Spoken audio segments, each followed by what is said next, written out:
प्रिय दोस्तों, मैं कमांडर सुधीर कुमार फिर एक बार आपके सामने अपने YouTube channel pulse beat of India के माध्यम से आपके सामने प्रस्तुत हो रहा हूँ। आज देखिए कितना खुशियों का माहौल है। आज आपने देखा होगा कि भारत के युवा की क्या शक्ति है। मैं उसका उदाहरण देना चाहूँगा। जो टोक्यो ओलंपिक्स हो रहे हैं 2020 के, उसमें देखिए कि एक पदक लेने की बात नहीं है कि भारत पदक जीत रहा है, या हॉकी का जो है ना एक ब्रॉन्ज मेडल 41 साल के बाद जो है ना भारत को कोई मेडल हॉकी में, मेंस हॉकी में मिल रहा है। बल्कि आपको देखना है कि यूथ हमारे कितने प्रभावशाली, हमारे यूथ किस तरीके से डेडिकेटेड, कमिटेड और किस तरीके से देश का मान सम्मान जो है वो आगे बढ़ा रहे हैं। आज मुझे बार बार ये कहने की ज़रूरत नहीं है कि भारतवर्ष हर क्षेत्र में बहुत ही तेज गति के साथ आगे बढ़ रहा है। चाहे आप किसी भी क्षेत्र में आप देख सकते हैं। और मैं इन सब चीज़ों का रिपीटेशन ना करके एक बात कहनी चाहूँगा कि पहले एक कहावत होती थी, जैसा देश वैसा भेष, या उसके साथ एक जुड़ती थी दूसरी कहावत, वो होता था जैसा राजा वैसी प्रजा। तो इसके बारे में मैंने काफ़ी गहन, काफ़ी शोध अध्ययन करने के बाद में एक बुक लिखी थी जो 2017 में मई महीने में रिलीज़ करी थी, और उसमें मैं फिर आपके सामने उसको दिखाना चाहूँगा। ये है इंडिया ट्रांसफॉर्मिंग। उसके नीचे जो सब टाइटल मैंने लिखा था 2017 में, जबकि ये आर्टिकल और ये टाइटल में अपने लिंक्डइन के सोशल मीडिया प्लेटफॉर्म पर 2016 के अंत में ही लिख चुका था। A leader changes the destiny of nation.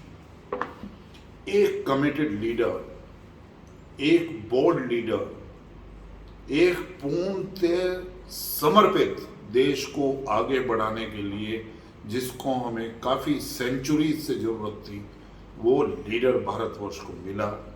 और उसने अपना पूर्ण समय डेडिकेटेड, ना कोई छुट्टी लेकर और ना टाइम की परवाह करते रहे, और वो सिर्फ 4 से 6 घंटे की नींद लेकर वो देश को आगे बढ़ा रहे हैं।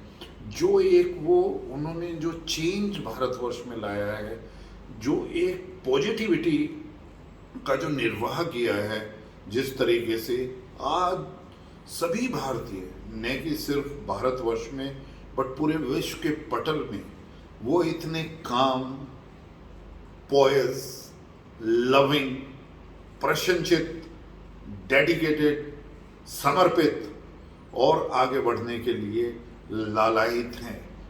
ये जो एक पॉजिटिविटी का वातावरण चारों ओर देश में बना है, इसमें बहुत बड़ा कंट्रीब्यूशन है लीडरशिप का, जिसने मार्गदर्शन के लिए एक हमारे सामने एक एग्जाम्पल, एक उदाहरण बहुत ही मजबूती से प्रस्तुत किया है। आज युवा के पटल पर उस नेता का ऐसा अमिट विश्वास है कि युवा हमारे देश को आगे बढ़ा रहा है।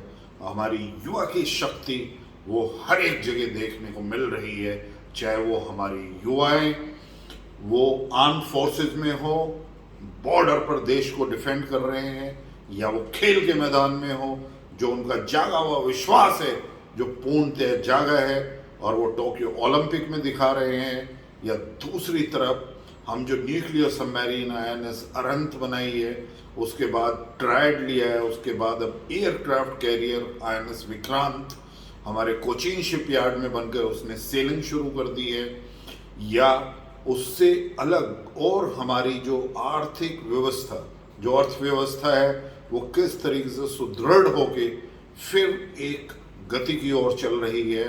जबकि 100 वर्षों में सबसे बड़ा पेंडेमिक, जो महामारी और विचित्र तरह की महामारी ने भारत को भी हिट किया है, लेकिन फिर भी भारतवर्ष उसके साथ लड़ाई करके, जूझ कर जिस तरीके से आगे बढ़ा है, वो एक बहुत बड़ा प्रमाण है कि भारतवर्ष निकल पड़ा है। भारतवर्ष है अब खोज में कि अपने आप को पाने के लिए। जब भारतवर्ष शीर्ष पर था, जब भारतवर्ष विश्व गुरु था, जब भारतवर्ष सोने की चिड़िया था, और ये सेंचुरी आ गई है। ये एक मिलेनियम में सबसे बड़ी अपॉर्चुनिटी है।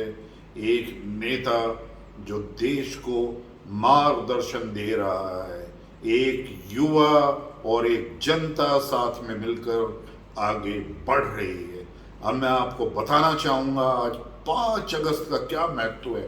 5 अगस्त का महत्व है कि आर्टिकल 370 जो जम्मू कश्मीर को भारतवर्ष से अलग करता था, जो वहाँ की जनता को, जो सभी, जो एक तरीके से विकास का पूरे भारतवर्ष में जो था उसको अलग रखा हुआ था, आज से 2 साल पहले हमारे उसी मजबूत राजनीति इरादों के साथ और एक लीडरशिप के साथ वहाँ पर 370 का खत्म किया गया और जम्मू कश्मीर भारतवर्ष का अभिन्न अंग ही नहीं, एक देश एक झंडा, एक देश एक कॉन्स्टिट्यूशन, इन सब चीज़ों का प्रवाह करते हुए आज भारतवर्ष का अभिन्न अंग जम्मू एंड कश्मीर वो प्रगति के द्वार खोलकर तेजी से अग्रसर हो रहा है। वहाँ के युवा और वहाँ की जनता जिस तरीके से उन्होंने इसका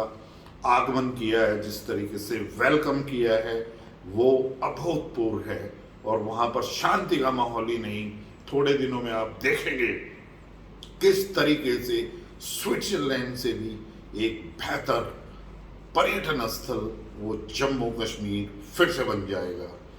अब आज के दिन एक और बहुत महत्वपूर्ण बात है जो 1 साल पहले 5 अगस्त को ही हुई थी, और 5 अगस्त को हुई थी कि हमारे आदरणीय प्रधानमंत्री ने रामलला के टेम्पल अयोध्या में राम का टेम्पल बनाने के लिए आधारशिला एक चांदी की ईंट को रखकर जिसकी शुरुआत करी थी।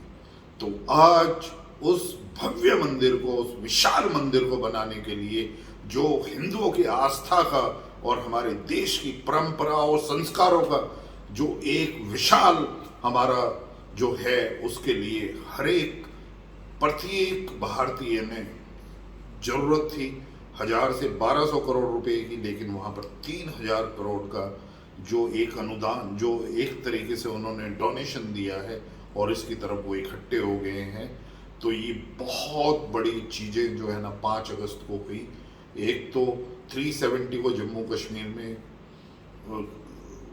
ख़त्म कर दिया गया था आज से 2 साल पहले, और 1 साल पहले प्रधानमंत्री ने जो नींव रखी थी रामलला का जो भव्य मंदिर बनने के लिए अयोध्या में, ये हमारे सम्मानीय और इन आदर भाव के साथ में भारतवर्ष को आगे बढ़ा रहे हैं।